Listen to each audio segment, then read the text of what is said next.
بسم اللہ الرحمن الرحیم۔ شروع اللہ کے نام سے جو بڑا مہربان نہایت رحم کرنے والا ہے۔ کوئی بھی کام شروع کرنے سے پہلے بسم اللہ ضرور پڑھ لیں۔ اپنے سبق کا باقاعدہ آغاز کرنے سے پہلے ہم آج کی اچھی بات کریں گے۔ اپنے شوق پورے کرنے کی بجائے دوسروں کی ضرورت پوری کریں۔ فضول خرچی سے پرہیز کریں اور دوسروں کی مدد کریں۔ السلام علیکم۔ ہمارا آج کا سبق ہے عیدی، جو صفحہ نمبر 105 پر موجود ہے۔ سب سے پہلے سبق کی پڑھائی کریں گے اور املا کے الفاظ کو دہرائیں گے۔ محسن شدت سے عید کا انتظار کر رہا تھا۔ رمضان میں وہ روزانہ مسجد جاتا تھا۔ واپسی پر وہ چچا اسلم کی دکان پر رک جاتا تھا۔ چچا اسلم کی دکان پر ایک خوبصورت چابی سے چلنے والا ایک نیلے رنگ کا جہاز تھا۔ محسن اپنی عیدی سے وہ جہاز خریدنا چاہتا تھا۔ آخر عید کا دن آ ہی گیا۔ محسن نے عید کی نماز پڑھی۔ ابو نے محسن کو عیدی دی۔ املا کے الفاظ: روزانہ، واپسی، خوبصورت، خریدنا۔ صفحہ نمبر 106۔ وہ خوش ہو کر فوراً چچا اسلم کی دکان پر جا پہنچا۔ چچا اسلم جانتے تھے کہ محسن نیلا جہاز خریدنے آیا ہے۔ انہوں نے مسکرا کر کھلونا کاؤنٹر پر رکھ دیا۔ اس وقت سکینہ خالہ چچا اسلم کی دکان سے سودا خرید رہی تھیں۔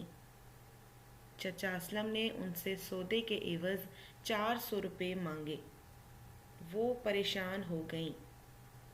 انہوں نے کچھ سامان واپس کر دیا۔ محسن یہ سب دیکھ رہا تھا۔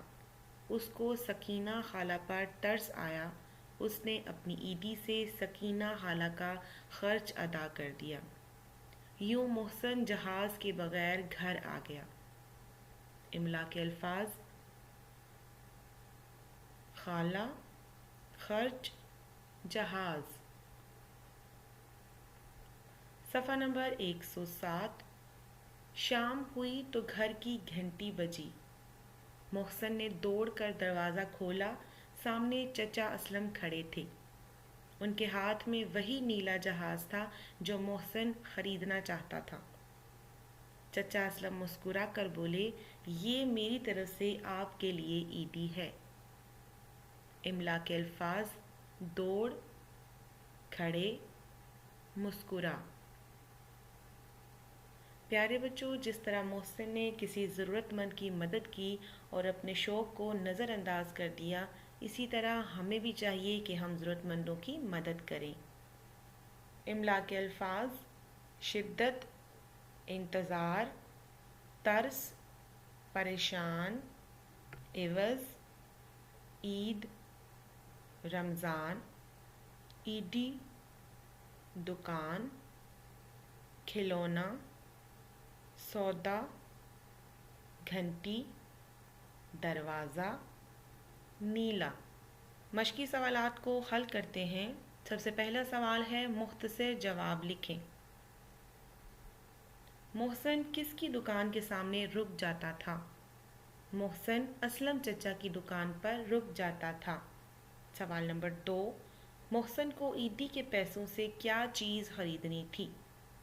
محسن چابی سے چلنے والا ایک جہاز خریدنا چاہتا تھا۔ سوال نمبر 3، محسن نے اپنی عیدی سے کیا کیا؟ محسن نے اپنی عیدی سے سکینہ خالہ کی مدد کی۔ سوال نمبر 2، صوتیات یعنی آوازوں کا علم، جسے انگلش میں فونیٹکس کہتے ہیں۔ آج ہم بات کریں گے چھوٹی اے اور بڑی اے پر۔ چھوٹی اے اور بڑی اے جب کسی لفظ کے درمیان میں آئیں تو ان کی شکل ایک جیسی ہوتی ہے، لیکن آوازیں مختلف ہوتی ہیں۔ مثال کے طور پر پہلا لفظ ہے چے بڑی اے نون، چین، جس کا مطلب ہے آرام۔ دوسرا لفظ ہے چے چھوٹی اے نون،